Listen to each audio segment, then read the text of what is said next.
La temática de la interrupción anticipada del embarazo, conocida coloquialmente como el aborto, me parece que se produce en función a un desencuentro de dos posturas, ambas muy interesantes, pero que debaten sobre un criterio de verdad absoluta. Por un lado, grupos religiosos de provida que le dan un ente al feto de persona con derechos, de persona con un alma y que debe ser protegida legalmente.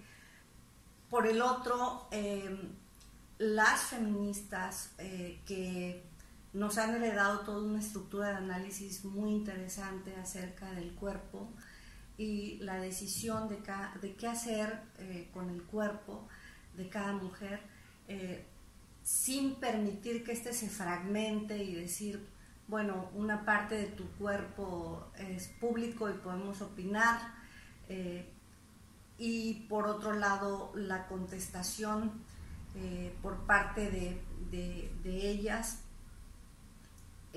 sobre la pertinencia de poder tener claridad sobre la decisión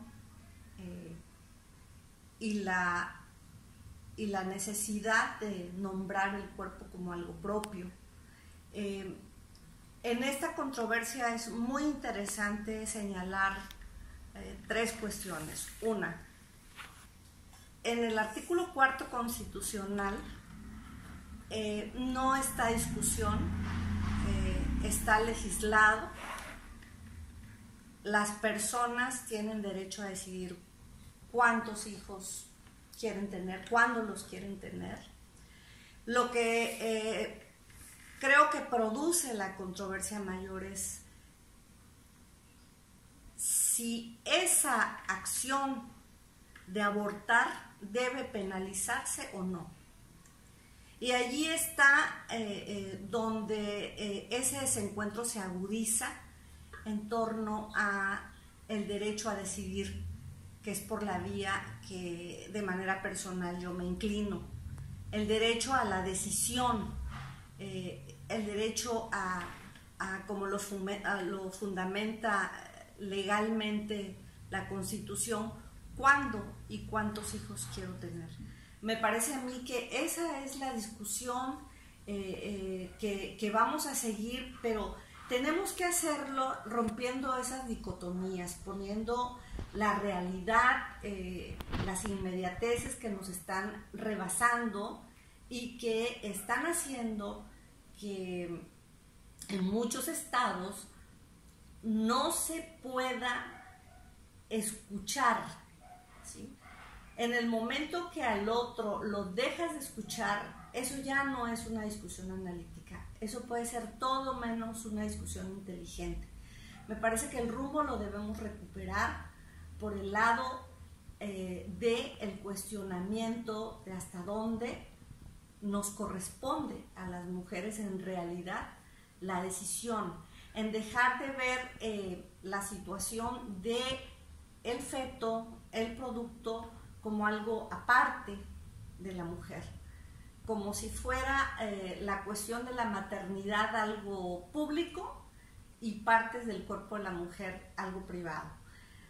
En este sentido, quiero decirles, posiblemente la tecnología nos va a alcanzar, o ya nos alcanzó en este sentido. Ya están los embarazos in vitro. Yo no dudo que en breve ni siquiera se requiera prestar un útero, alquilar un útero, sino se den las condiciones externas para dar el acondicionamiento necesario para que se desarrolle un ser humano in vitro fuera de un útero. Entonces el cuestionamiento va a ser bien interesante, porque allí sí la decisión la van a tener hombres, la van a tener parejas, que no necesariamente va a ser sobre su cuerpo. Veremos qué va a pasar entonces, veremos cuántos hombres realmente van a decidir tener un hijo, de acuerdo a como legítimamente lo plantea el cuarto constitucional, porque solo bajo esa perspectiva se puede entender en realidad quién tiene el derecho a decidir. En realidad tenemos que tener los elementos necesarios para poder argumentar una decisión informada. Ahí está mi postura por el derecho a decidir. Quiero decirles que incluso estas posturas aparentemente radicalizadas, aparentemente desencontradas, han también caminado hacia la posibilidad del análisis.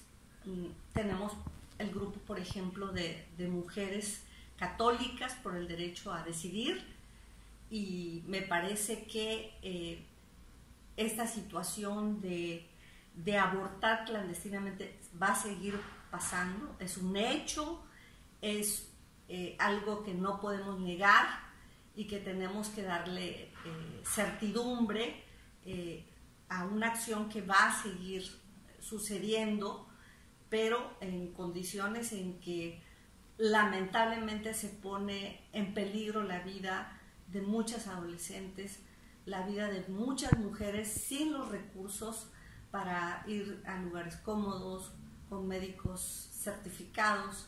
Aquí hay un problema también de poder económico, ¿no?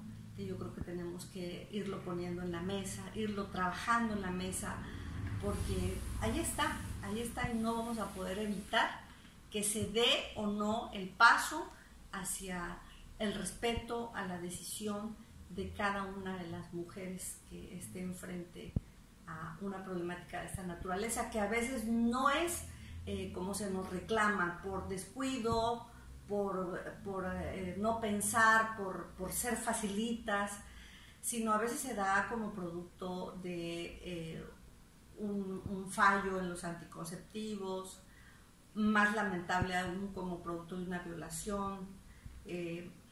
Las situaciones son tan diferentes que incluso se puede decidir y ampararse en el artículo, pero ese amparo no ha sido nada sencillo, porque cada persona tiene su propia historia, sus propios antecedentes, su propia razón, y eso hace que se convierta en un particular entero, o sea, una persona con sus propias particularidades que le da una característica muy diferente a la decisión final.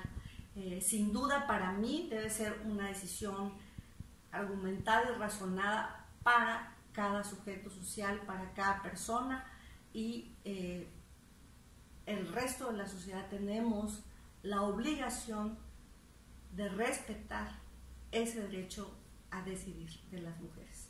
Esa sería mi postura. Muchas gracias.